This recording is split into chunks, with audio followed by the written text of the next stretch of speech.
Each image tells a story, and the way they tell the story is through the mood that they portray. This is probably one of the most important things that you guys need to keep in mind when you're editing your image in Lightroom. And portraying mood starts from the color that you're using, maybe in your color grading or when you're changing the hue of certain colors. Right now I have this color wheel to help better explain what each of these colors mean and what each of them do when you add them to an image. So we've all watched movies, and if you paid close attention, you notice that movies use certain colors to help attract your emotions or maybe manipulate your emotions. And we're going to start to see what each of these do. And we're going to start with green. When you think of green, you think of plants, right? You think of nature, you think of leaves, of the grass and all that. And what this does when you're in a grass field, you're going to feel at peace. You're going to feel safe. You're going to feel this really good energy coming from you. And when you use this color green in your images, it shows hope, right? It shows hope, but on the other hand, it can also show survival in like a bad way. So each of these colors have a good side and a bad side. And the reason for that is that that's how the brain works. So depending on what's in the image, I can use the color green to manipulate the emotions of those who see it. So let's look at two examples. If I have a photo of maybe a child running through the flowers, I can add a green color grading to show hope through my image. But if my image had maybe zombies in there and like someone running away from those zombies, I can again use green to show survival. So you see they can be used in two different ways. But that's what green does. We're going to look at other examples in movies, because we know we've all seen movies and that helps us better understand what each of these do. And in a further lesson, we're going to apply all of these to a singular image so we can see how it looks like and how the moods can be changed quickly. Now the next thing is yellow. Yellow is written here: creativity, fear, natural, unaffected. To be more specific, it can show maybe betrayal, danger, judgment, or jealousy. And it can also show fear. Again, it depends on what's in the image. And we talked earlier that the warm colors create a friendly and passionate environment compared to cold colors that create a kind of a lifeless, sad environment. Now, if we look at the warm colors right here, again, warmness, exotic, attraction, energy, love, passion, danger, power, aggression.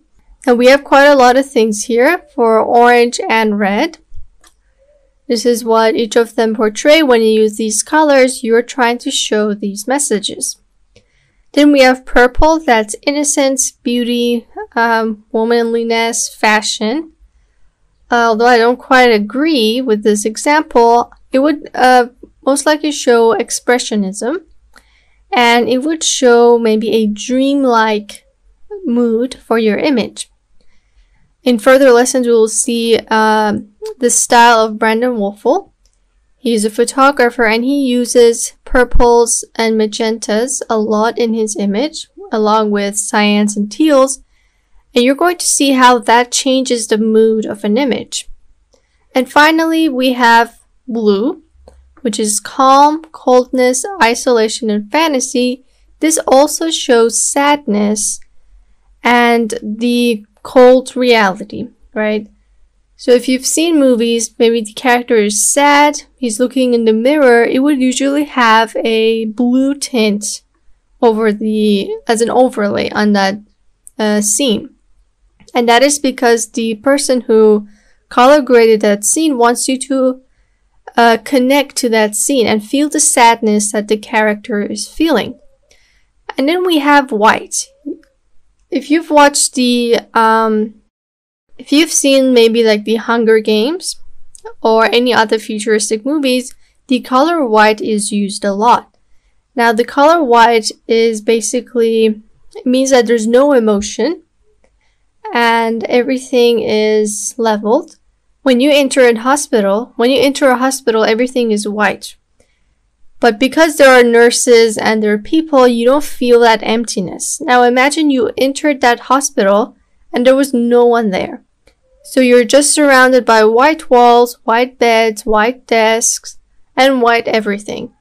It also creates like a fearful, it also makes you fearful because you can't really connect to all the white that is around you. That is why you need to always pair white with another color. So now that we know what each of these are, and here just showing the, it's further explaining the colors and how they work with each other. This is not that important right now. We're going to look at the examples where these colors are used to portray an emotion.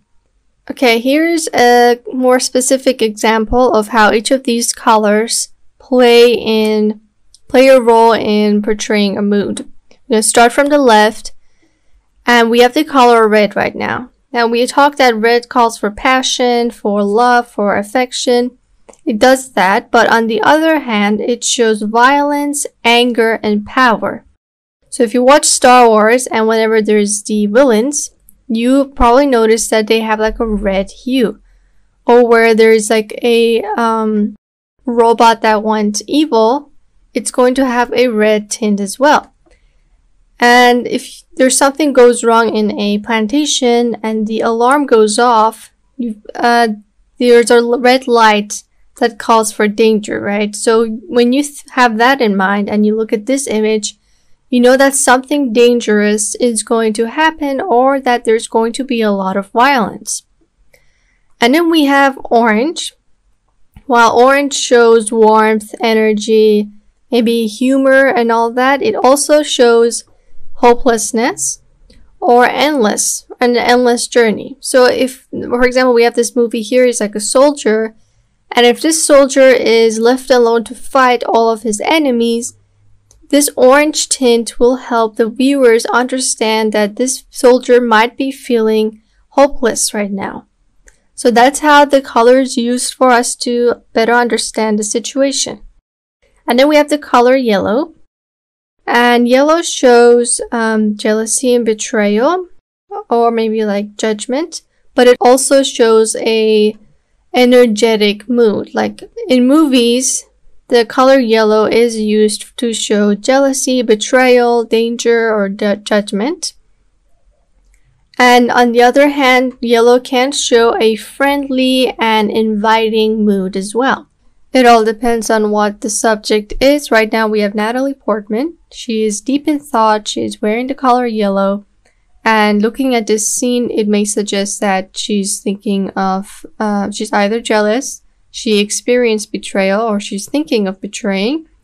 And the yellow mood kind of brings the energetic vibe that is needed for this scene. And the yellow helps portray that mood. And then we have the color green. We said that the color green calls for survival or hope. In a lot of movies, when they go back to a flashback, for example, the queen was murdered, the color green is used when like the queen is breathing heavily, running away from those attackers. The color shows that she's trying hard to survive, and it makes us feel for her. And it gets us excited as well. Is she going to live? Is she going to die?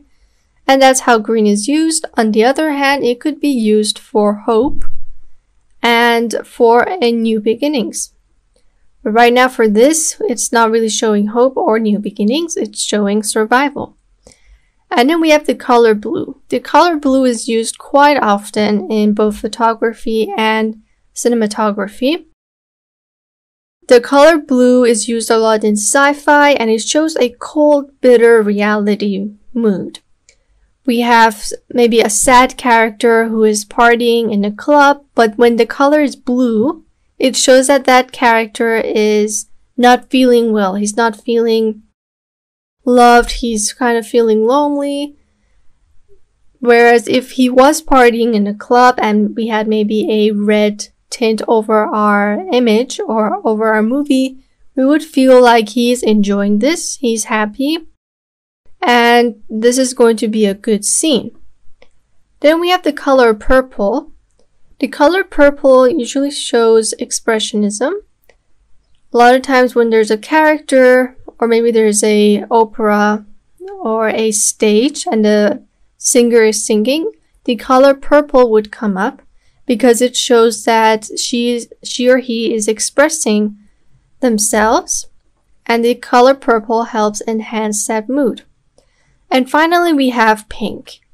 Pink kind of goes for more childlike mood. So in this example, it shows a childlike romance, like an innocent kind of romance. It also shows love. If you listen to Melanie Martinez, she's a singer. She uses pink a lot in her music videos and her outfits as well, because she's going for a childhood romance kind of mood. So now let's look at two examples of popular movies where they use these colors to portray a mood. We have all watched Harry Potter, and we know that his parents were murdered. In this scene where it's a flashback, we can see that the mother is alive and there's Harry. Do you notice the orange-red overlay on top of this image?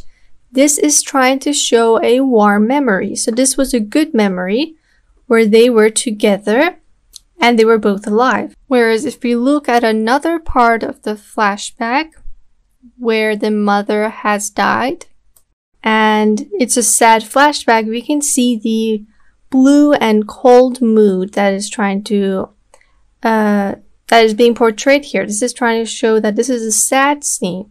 You're supposed to feel sad because the mother died, and now Harry does not have a mother.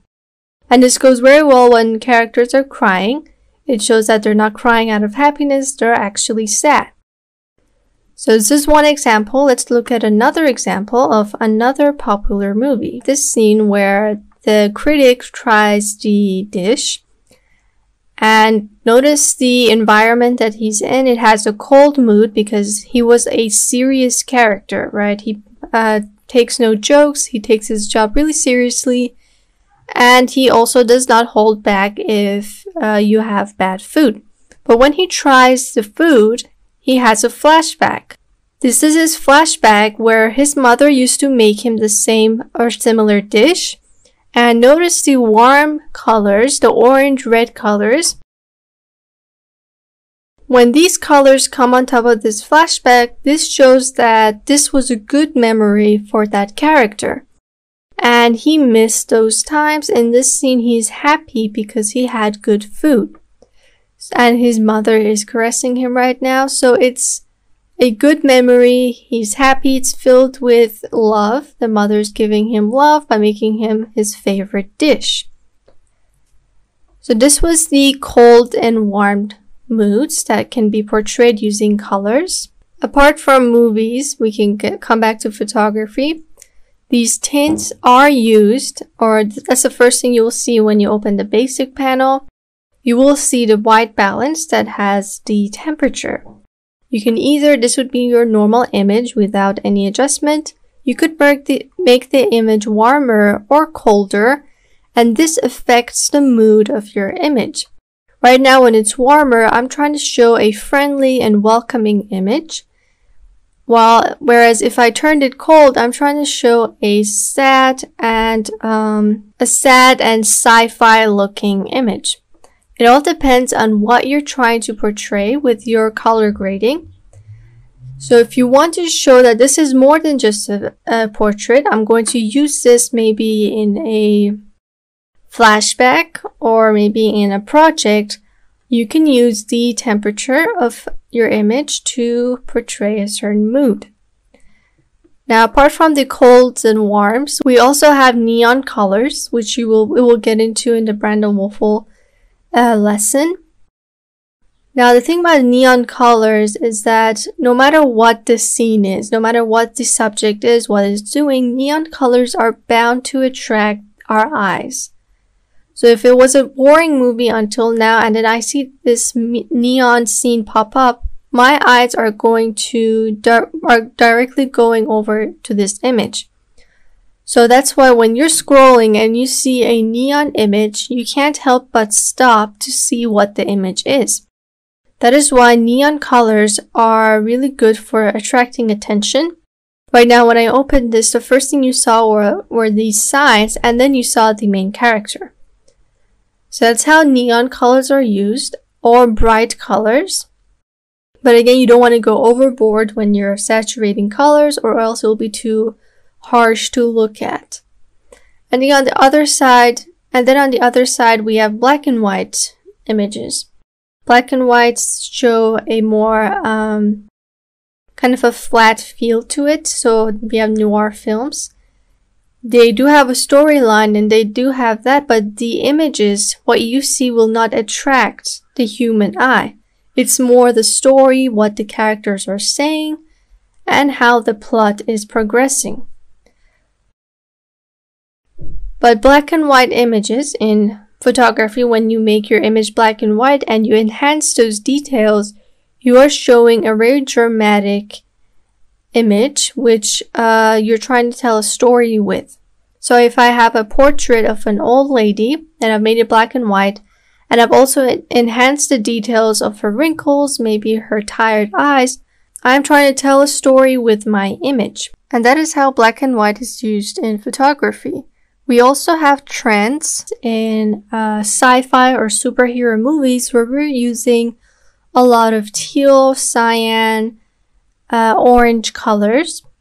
And what these colors do is that because they're not your usual colors, you would have to achieve them with post-production editing. These create excitement, which goes perfectly well with a sci-fi or superhero movie. You want the audience to be excited about what's going to happen next, what's going to happen to this character, and this style of color grading helps achieve that. And on the other hand, we have realistic colors, like here, these are realistic colors, but here we can see we have a lot of harsh shadows. When we reduce the shadows in our image, we are showing a dramatic look. And dramatic looks are usually used for storytelling images. Like we mentioned in a black and white image, if you're darkening the shadows, you're making that image mysterious. The viewers would want to know what the story is, what happened to this person, what's going to happen to this person. And in movies like Moonlight, this is a scene from Moonlight, we know that when we use harsh shadows and realistic colors, that there is a lot going on in this story, and there's a lot going on with this character. So that is why harsh shadows, well, it's not that harsh, but shadows create a suspicious mood, a mysterious mood. And again, it all depends on what you're trying to say with your image. And then we have movies where, or photos where it's flat and there's a lot of grain in them. The colors are a bit desaturated, and this kind of coloring shows that the image is kind of lifeless, and it's just a brief moment. So this kind of image will not last as long in your mind because there's barely anything that attracts the eye. But it's good for showing a certain experience. It also makes your image look nostalgic. So if I use a old radio machine, I would use this flat, colorless feel to it to show, to bring back memories with that image. And right now, if you've watched this movie, you know that the movie is very slow going and it's pretty dark. And that is why this kind of color grading helps enhance that way of storytelling. And this is how different colors and different styles affect the moods that we have in an image. So moving forward, you want to make sure that the colors and the styles that you are using match perfectly with the goal that you have for the mood that you want to portray. In the following lessons, we'll learn how we can use these styles and these colorings to help our image portray a certain mood.